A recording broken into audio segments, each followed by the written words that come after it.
Trying to navigate a high conflict family situation, it can feel like you're completely lost in a dense forest with no compass, no map, nothing.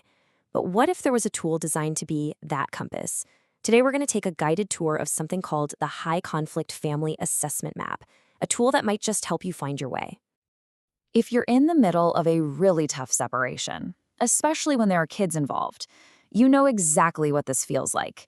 It's so confusing, it's completely overwhelming, and a lot of the time it feels like there's just no clear path forward. If you feel that way, believe me, you are not alone. And then, on top of all that chaos, you might get told that there are literally over 100 different ways a professional might try to figure out what's going on. 100. I mean, just hearing that number can be so intimidating, right? It sounds like some impossible test that you're just bound to fail. But what if we looked at it in a totally different way? And here's the absolute game changer. It's not a test, and it's definitely not a checklist you have to complete. The best way to think of it is as a map, or maybe even a big menu of options. The goal is not to do everything on it. The goal is to work with a professional to find the right tools that bring clarity to your unique situation.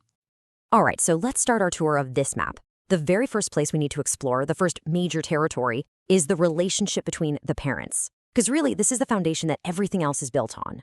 Look, this part isn't about pointing fingers or placing blame. Not at all. It's about a professional trying to understand the core dynamic. Are the parents managing to work like a team, or are they stuck acting like opponents in a game? Is the way they communicate actually helping, or is it just making things worse? And how much stress is each person really dealing with? These questions help sketch out the basic landscape of the conflict. And this slide just lays it out perfectly. It shows why that dynamic matters so much. You see, depending on the level of conflict, professionals have to figure out which path is safer. Is this a family that can handle cooperative co-parenting with lots of communication and teamwork? Or is the conflict so high that parallel parenting is the only safe option? That's where contact is super low and everything is highly structured, basically to protect everyone from more fighting. So you might be wondering, how do they actually figure this out?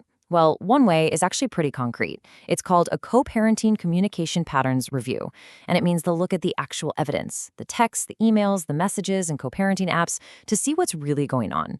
Is the communication focused on the kids? Is it collaborative? Or is it just full of hostility? The data itself really does tell a story. Okay, now we're moving into what is, you could argue, the most important territory on the entire map.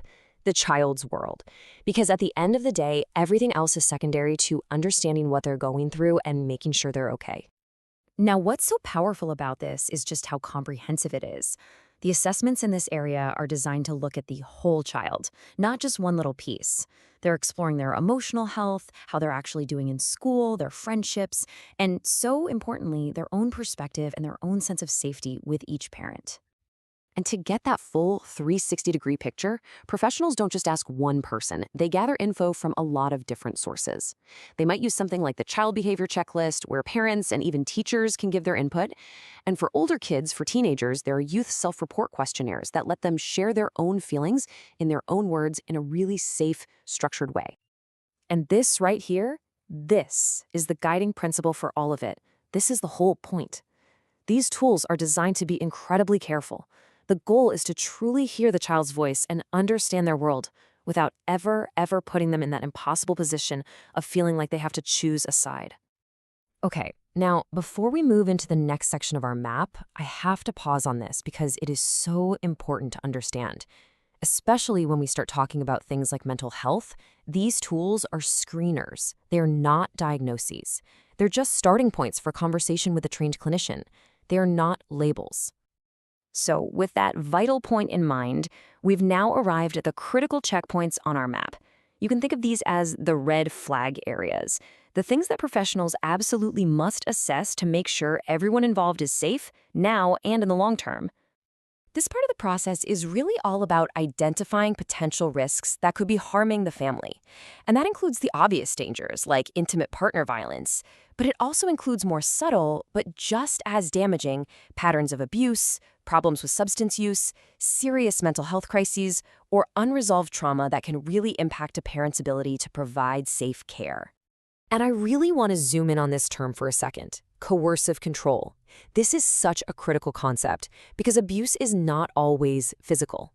Assessments for coercive control are looking for patterns of domination. We're talking about things like isolating someone from their friends and family, constantly monitoring them, making threats, controlling all the money.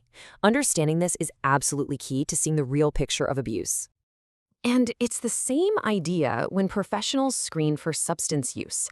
The question isn't just, does this person drink? The real question, the important one, is, does this behavior get in the way of them being a safe and reliable caregiver for a child?